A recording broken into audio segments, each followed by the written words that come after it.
Boy, did I get a lot of things wrong in my preseason Big 12 predictions. I'm taking a lot of L's in this show because in this episode, which is brought to you by BetUS Online Sportsbook and Couz, Cantor, Stone Street, and Buckner Attorneys at Law, I'm going to tell you where I went right and most of all, where I went wrong in my preseason Big 12 predictions in this crazy conference. And I'm also going to show you my tier rankings of where each team ends up in tiers, and we're going to do that and have that discussion right after this. Since 1931, the attorneys at Katz, Cantor, Stone Street, and Buckner have been the voice for victims who have suffered serious injury or death. They have a fierce passion for truth and justice and a sincere compassion for those who have been wronged by others. Whether you have been in a car accident or fighting with an insurance company, or you or a loved one has suffered serious injury or death due to medical negligence, we will ensure your voice is heard loud and clear. Katz, Cantor, Stone Street, and Buckner will ensure there is justice for all West Virginians because we are your lawyer, your voice. Visit us at yourlawyeryourvoice.com.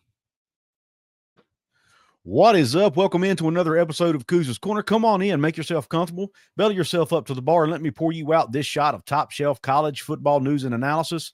I'm your host, Couz, and if this is your first time here, welcome. I hope you enjoy the show. If you do, please hit the thumbs up button for me, and also subscribe to the channel. Let's get into the show. Let's go ahead and pull up my Big 12 tier rankings for this year or for the postseason. What I did, for those of you who have seen the show before, you know what I do. I went through the season, and after most weeks, I would rank each team. I would do a top shelf, I would do a well, and I would do, everything in between, contenders, pretenders, in the conversation, those types of things. Well, this conference is so crazy, and there were so many ties at the end of the season. I was like, I don't know where to tier these teams, and I can't say contender or pretender because the season's over. And that doesn't really make sense. So I just did the simple thing. Wherever they were at in the standings is where I put them on the tier rankings chart. It's that simple. And as we go through these, I'm going to tell you where I predicted each one of these teams.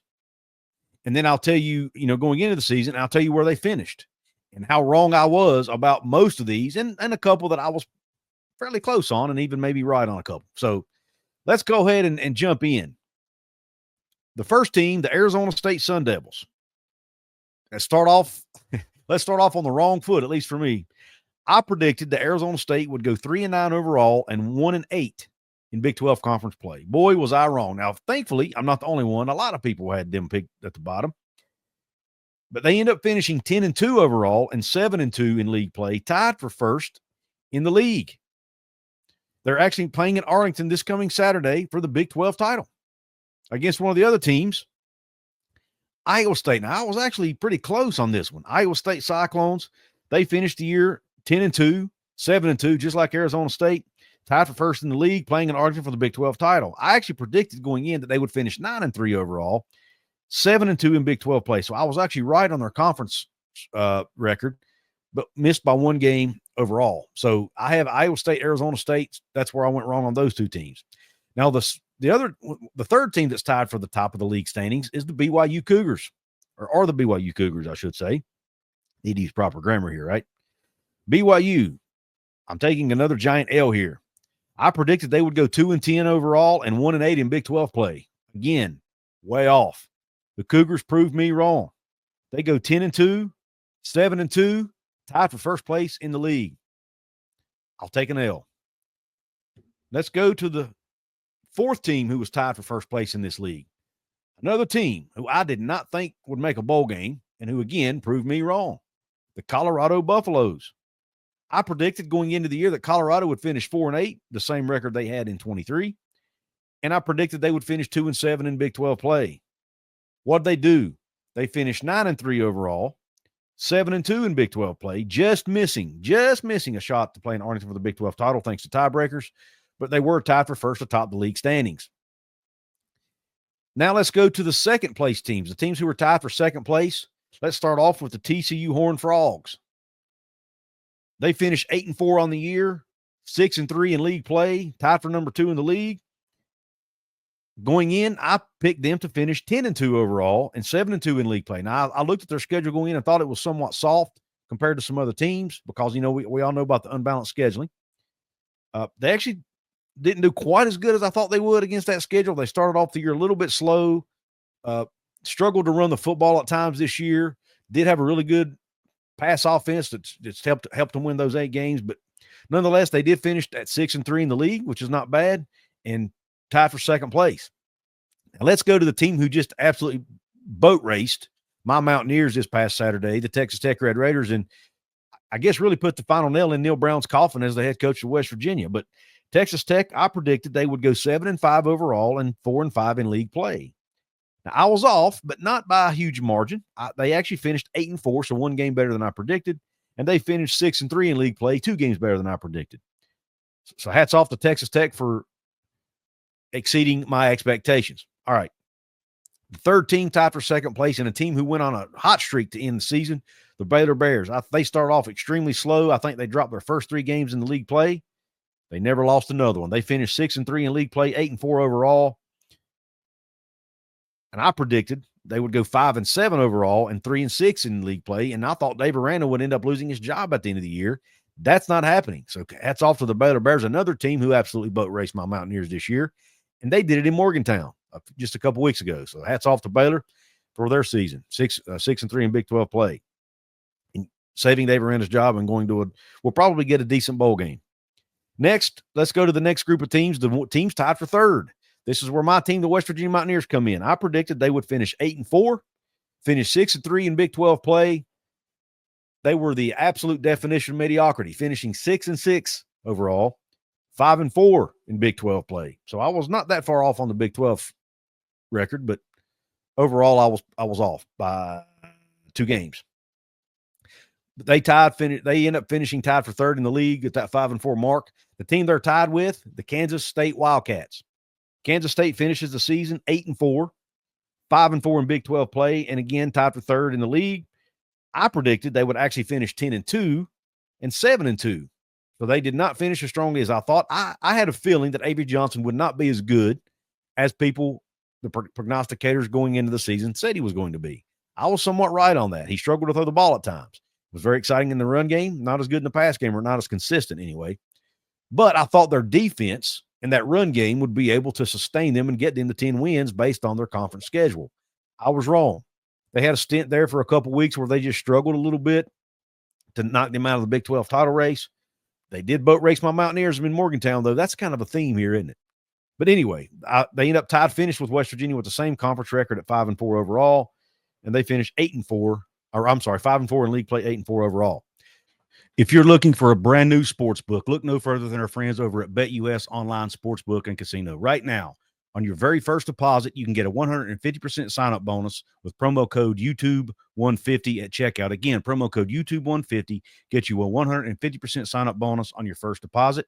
You can also get 125% on your next 2 deposits, up to $2,000. Only at BetUS, where the game begins. You must be 18 years of age or older to play, and remember, please play responsibly. The next tier down, the lone team in 4th place in the conference, the Kansas Jayhawks. A lot of people pick Kansas to win the league or at least play in Arlington. Not so fast, my friend. They go 5-7. Boy, did they miss Andy Kotelnicki this year. That offense did not look the same with Jeff Grimes calling the plays. They go 5-7 in overall, 4-5 in league play. I predicted a 9-3 record overall and 6-3 in league play. So I was off quite a bit on the Jayhawks. I didn't think they'd win the league. I knew they wouldn't be as good as people thought after losing Kotelnicki, but I did not see them going 5-7 and missing a bowl game. Let's go down to the 2 teams tied for 5th place, the Cincinnati Bearcats to start off. I predicted Cincinnati to go 6-6 and 3-6 in league play. Did not miss the conference record. I actually nailed the conference record at 3-6, but I was off 1 game. They actually finished overall at 5-7. Again, tied for 5th place. The Houston Cougars. I did miss on them a little bit. I actually thought Houston would be much worse than they ended up being. I predicted Houston would go 2-10, and I did not pick Houston to win a game in the league. They finished 4-8 overall and win 3 games in the league, going 3-6. So I'll take an L on Houston. Next tier, the 3 teams tied for 6th place in this conference, all finished 2-7 in league play. Let's start off with the Arizona Wildcats. They would finish 8-4 overall and 6-3 in league play. I mentioned 2-7 in league play. They finished 4-8 overall. And again, tied for 6th place or next to last in the conference. So I missed on Arizona by a lot. Did not see them taking that much of a step back because of the Noah Fafita and Teddy Roy McMillan connection. The problem is they didn't get any help from hardly anybody else. So, and they did have a lot of injuries too, to be fair. First year with a new coach, new staff, expected some growing pains, but not that many growing pains. Next team in the sixth place category, UCF Knights, a team who just had their head coach resign to go take an offensive coordinator job at Florida State. UCF, I predicted going into the year, I predicted they would go 6-6 overall, 4-5 in league play. What did they do? They went 4-8 overall, 2-7 in league play. KJ Jefferson, the transfer quarterback from Arkansas, did not pan out like most people thought. RJ Harvey did his thing in the run game, but they just could not throw the football consistently all year. Ended up finishing the year with their fourth-string quarterback, their freshman, in Dylan Risk. Their defense didn't hold up at times, so they ended up finishing 2-7 in league play. Next, the Utah Utes. Boy, you talk about missing here. Take another L. I don't know which one's right. Yeah, take another L on Utah. The thing is, I guarantee you, I am not the only person who missed this one. Utah finishes 5-7 overall, 2-7 in league play, tied for next to last. I picked them to go 11-1 overall and 8-1 in Big 12 play. I thought they would drop a game somewhere, but only one. I thought they would dominate and run through this league because of Cam Rising being back, because of Kyle Whittingham's coaching, because of their defense. Now, their defense was pretty good. They still were one of the top defenses in the conference, but I didn't. Number one, Cam Rising was hurt, and their backup quarterback situation was abysmal. Isaac Wilson was not the guy this year. He was not ready to take the reins of a Power 4 team. Their offense was horrendous. So they finish 5-7 overall and miss a bowl game. Will this be the last year of Kyle Whittingham? We will see in Utah. Last but not least, well, actually last but least in this case, Oklahoma State Cowboys, another team I picked to play in Arlington. I thought they would be the lone team to beat Utah in the regular season. I picked Oklahoma State to finish 10-2 overall and 7-2 in league play. How'd that turn out? Well, they finished 3-9 overall and 0-9 in league play. They did have the one win over Arkansas in non-con. From then, it went to hell in a handbasket. Mike Gundy's team actually went winless in league play. Now, they did lose their top two defensive players, and they even all their top three defensive players for a short time. But, man, 0-9, I did not see that coming. So they have the distinction of being the only winless team in the league and the only team to sit alone, dead last, or seventh in this case, in the bottom of the Big 12, Mike Gundy's Oklahoma State Cowboys. I missed on them too. So I basically missed on just about everybody. I missed on Arizona, Arizona State, Baylor, BYU, UCF. I actually was pretty good with Cincinnati. I missed on Colorado, missed on Houston. I got Iowa State pretty darn close.